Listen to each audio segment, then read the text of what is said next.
Good morning, students. Myself, Shan Patel.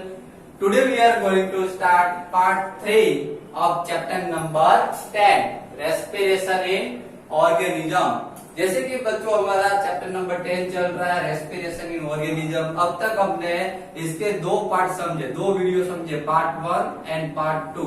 उसमें हमने respiration के बारे में समझा कि रेस्पिरेशन जो प्रोसेस है उसमें किस तरीके से प्रोसेस होती है।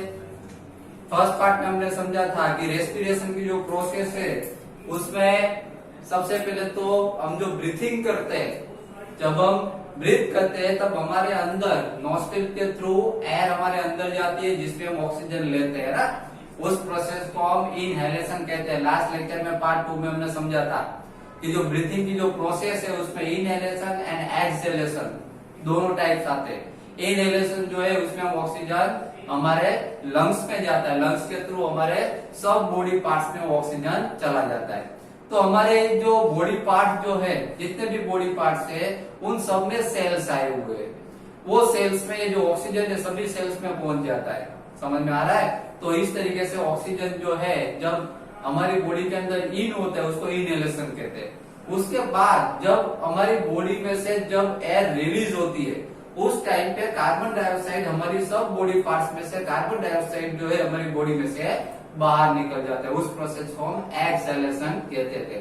तो लास्ट लेक्चर में हमने इनहेलेशन एंड एक्सहेलेशन के बारे में समझा था। Okay, now part 3। आज के लेक्चर में पार्ट 3 में हम हाउ डू वी ब्रीथ, हम ब्रीथिंग किस तरीके से करते हैं, हम ब्रीथ जो करते हैं वो प्रोसेस के बारे में हम समझिए।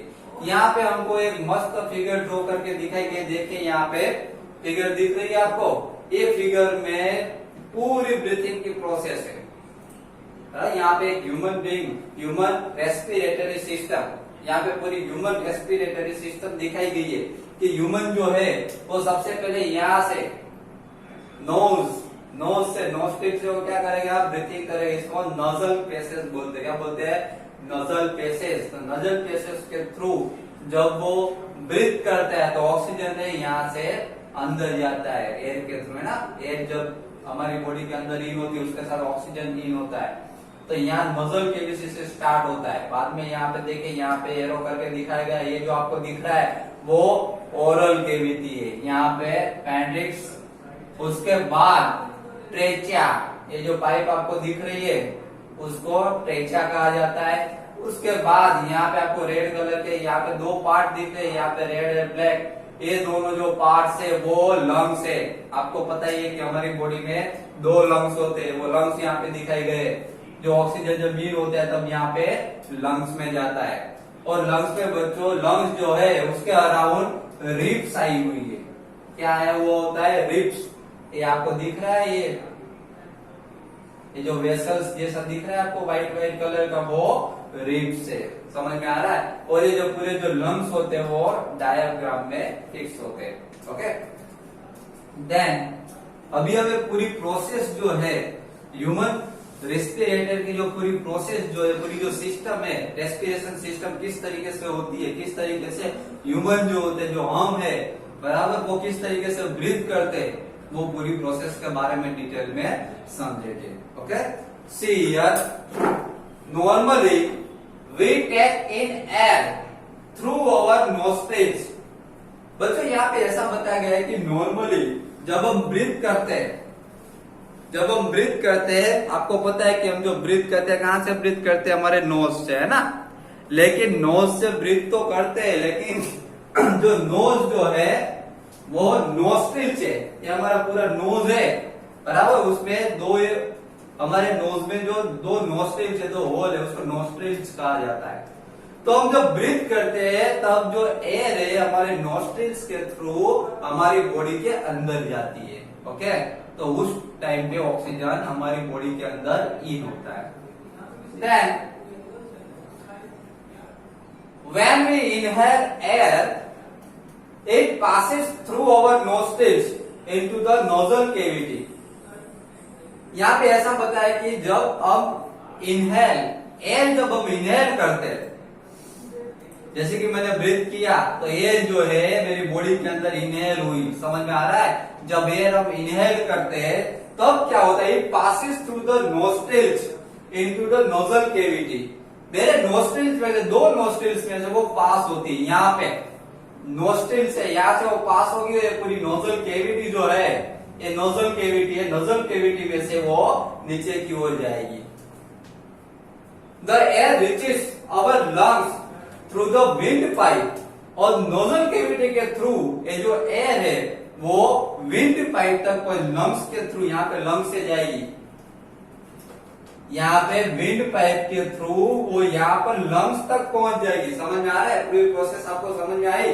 जब हम एयर जब इनहेल करते हैं, जैसे कि मैंने एयर को इनहेल किया, तभी एयर जो है हमारे नोस्ट्रिल्स के थ्रू, नोस्ट्रिल्स में से एंटर होगी, उसके बाद में वो नोजल कैविटी में से पास होगी, और ये विंड पाइप आई, विंड पाइप के थ्रू यहाँ लंग्स में पहुंच जाएगी। समझ में आ रहा है? दोनों लंग्स तक वो पहुंच जाएगी। Okay, clear? Then lungs are present in the chest cavity. बच्चे जो लंग्स जो होते हैं वो हमारी चेस्ट कैविटी में प्रेजेंट होते हैं। कहाँ पे होते हैं? चेस्ट कैविटी है पूरी। ये क्या है? ये चेस्ट कैविटी है। जो ये जो लंग्स है दोनों, वो चेस्ट कैविटी में प्रेजेंट है। This cavity is surrounded by ribs on the sides. ये जो कैविटी है उसके, ये जो लंग्स जो है, लंग्स के अराउंड ऐसी रिब्स बनी हुई होती है। क्या होता है? रिब्स। ये आपको ये व्हाइट कलर की जो दिख रहे हैं पाइप जैसी, ऐसे बहुत सारी, ये रिब्स है। और ये रिब्स जो है वो लंग्स को, ये लंग्स को प्रोटेक्ट करती है। समझ में आ रहा है?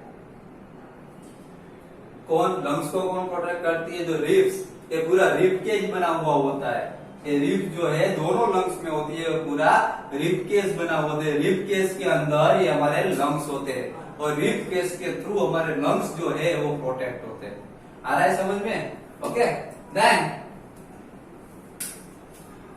a large muscular sheet called diaphragm forms the floor of the chest cavity। यहाँ पे ऐसा बताया गया है कि लार्ज मस्कुलर शीट जो होती है, एक लार्ज मस्कुलर शीट जो होती है उसको डायफ्राम कहा जाता है। Era, okay, forms the floor of the chest cavity. वो चेस्ट कैविटी के नीचे होता है। यहाँ पे आपको दिख रहा है ये चेस्ट कैविटी जो है उसके नीचे की साइड हमको दिखाई देता है। Then during inhalation ribs move up and outwards and diaphragm moves down. यहाँ पे ऐसा बताया गया है कि ड्यूरिंग इनहेलेशन, जब हम इनहेलेशन करते हैं, जब हमारे अंदर इनहेलेशन की प्रोसेस जो होती है, लाइक जैसे कि मैंने इनहेलेशन किया तो ये जो हमारी जो रिब्स है वो मूव्स अप। देखो आप ट्राई करके देखो, एयर को इनहेल करते देखो इस तरीके से, बराबर। आप भी ट्राई करो। आप ट्राई करोगे तो आपको देखने को मिलेगा कि जब हम इनहेलेशन करते हैं, जब हम इन करते हैं, तब हमारी जो रिब्स होती है वो अप साइड, ऊपर की साइड आएगी। During inhalation ribs move up, ribs जो है मूव अप, ऊपर की साइड आएगी, एंड आउटवर्ड्स, बाहर की साइड निकलेगी, एंड डायफ्राम मूव्स डाउन, और ये डायफ्राम जो है वो मूव्स डाउन, और नीचे की ओर डाउन होगा। समझ में आ रहा है? Then this movement increase space in our chest cavity and air rushes into the lungs। ये मूवमेंट से क्या होता है? जब हम इनहेलेशन करते हैं, लाइक जैसे कि हम इनहेलेशन किया तो हमारी रिब्स जो है मूव अप होगी, आउट ग्रोथ होगी, उसकी वजह से डायफ्राम जो है वो डाउन होगा, ओके, नीचे की ओर मूव होगा। This movement increase the space in our chest cavity. इस मूवमेंट से, इनहेलेशन से क्या होगा? तो इनहेलेशन से हमारी जो चेस्ट कैविटी जो है उसके अंदर एयर फील होगी, उसके अंदर क्या होगा? Increase space in our chest. हमारी जो चेस्ट कैविटी है उसमें स्पेस ज्यादा होगी, क्योंकि हमने एयर को हमने लिया, एटमॉस्फेयर में से हम एयर लेते हैं, जिसकी वजह से एयर जो है वो ज्यादा स्पेस रोकेगी इसके अंदर, चेस्ट कैविटी के अंदर। And air रसेस into the lungs, और जो एयर जो है वो लंग्स के अंदर रसेस मींस क्या होता है कि वहां तक पहुंच जाएगी। एक देखिए यहाँ पे एयर जो है नोस्ट्रिल के थ्रू आएगी, ओके, नोजल कैविटी में से पास होगी, वेन पाइप में से पास होगी और कहां तक पहुंच जाएगी, लंग्स तक पहुंच जाएगी। ये पूरी इनहेलेशन की प्रोसेस है। आ रहा है समझ में? Now the lungs get filled with air, और जो हमारे लंग्स जो होते हैं वो एयर से पूरे फिल हो जाते हैं, उसकी साइज बढ़ जाती है। देखिए आप इनहेल करके देखिए एयर को, हुआ जो हमारी चेस्ट कैविटी है वो इंक्रीज हो जाएगी।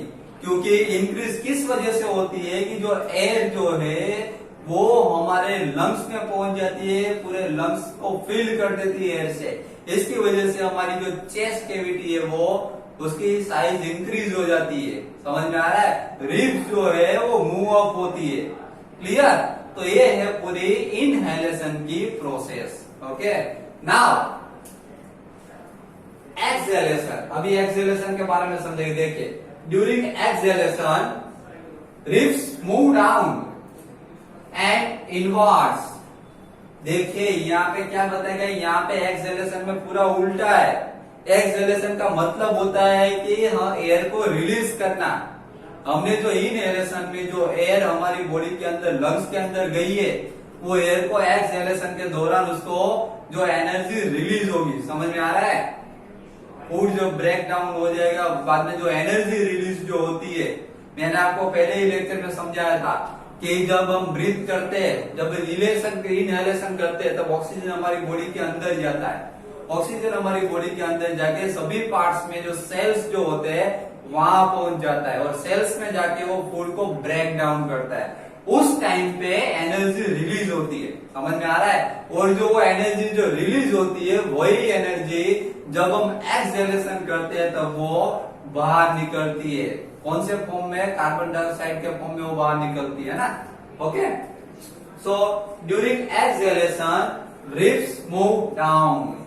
जब एक्सहेलेशन की जो प्रोसेस जब होगी तब जो रिब्स जो है वो मूव डाउन हो जाएगी। देखिए जब हम एयर को जब रिलीज करेंगे हमारी बॉडी के अंदर हमारे लंग्स में से, तब जो रिब्स जो है वो मूव डाउन हो जाएगी एंड इनवर्ड्स अंदर की साइड चली जाएगी। While diaphragm moves up, while diaphragm moves up to its former position.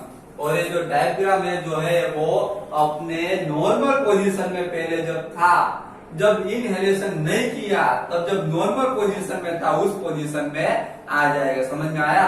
बहुत ही इजी प्रोसेस है। This reduces the size of the chest cavity. इससे क्या होता है, जब हम एक्सहेलेशन करते हैं तब क्या होता है, this reduces the size of the chest cavity. उस दौरान एक्सहेलेशन के दौरान जो चेस्ट कैविटी जब हमारी होती है उसकी साइज रिड्यूस हो जाती है।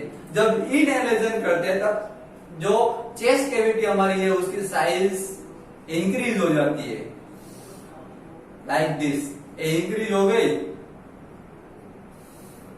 जब हम एक्सहेलेशन करेंगे तब साइज क्या हो जाती है, डिक्रीज हो जाती है, तब रिड्यूस हो जाती है, चेस्ट कैविटी की साइज कम हो जाती है और नॉर्मल पोजीशन में वापस आ जाती है। Okay, and air push out of the lungs. और जो एयर जो है वो हमारे लंग्स में से पुश आउट, बाहर की ओर पुश हो जाती है। समझ में आया? ये हो गई पूरी एक्सहेलेशन की process. Clear? Okay, now smoking damages the lungs. देखो बहुत ही इंटरेस्टिंग टॉपिक है। Smoking damages the lungs. यहाँ पे ऐसा बताया गया जो लोग स्मोकिंग करते हैं, आपने देखा होगा बहुत सारे लोग ऐसे होते हैं जो स्मोकिंग करते हैं, है ना। स्मोकिंग नहीं करना चाहिए। स्मोकिंग की वजह से क्या होता है, स्मोकिंग डैमेजेस द लंग्स। हमारे जो लंग्स जो है स्मोकिंग के क्या हो जाता है, वो पूरे डैमेज हो जाते हैं। ओके, तो स्मोकिंग करना नहीं चाहिए। Smoking is also linked to cancer. यहाँ पे ये भी बताया गया है कि अगर ज्यादा स्मोकिंग की आदत हो, उसकी हैबिट हो ज्यादा स्मोकिंग की, तो कैंसर भी हो सकता है। समझ में आया? इससे अच्छा तो स्मोकिंग ना करें, है ना। Clear? It must be avoided. Smoking को क्या कीजिए, अवॉइड कर दीजिए। It must be avoided. Okay, तो आज के लेक्चर में बच्चों पार्ट 3 में हमने सीखा हाउ डू वी ब्रीथ। हम ब्रीथ किस तरीके से करते हैं, पूरी फिगर देख के, पूरा डायग्राम देख के, ड्रॉ करके मैंने आपको समझाया कि जो ब्रीथिंग की जो प्रोसेस होती है वो किस तरीके से होती है। ओके, तो इस तरीके से आपको एग्जाम में भी डायग्राम आ सकता है। ह्यूमन रेस्पिरेटरी सिस्टम, इसका डायग्राम एग्जाम में भी पूछ सकते हैं। उसको वेल लेवल ठीक तरीके से आपको लेबल करके इसको ड्रॉ करना पड़ेगा। ओके, उसके बाद में हमने पूरी प्रोसेस समझी कि हम ब्रीथ किस तरीके से करते हैं। ओके, तो बस बच्चों आज के लेक्चर में पार्ट 3 में बस इतना ही। नेक्स्ट लेक्चर में पार्ट 4 में हम इसके आगे के टॉपिक समझेंगे। Okay, thank you very much.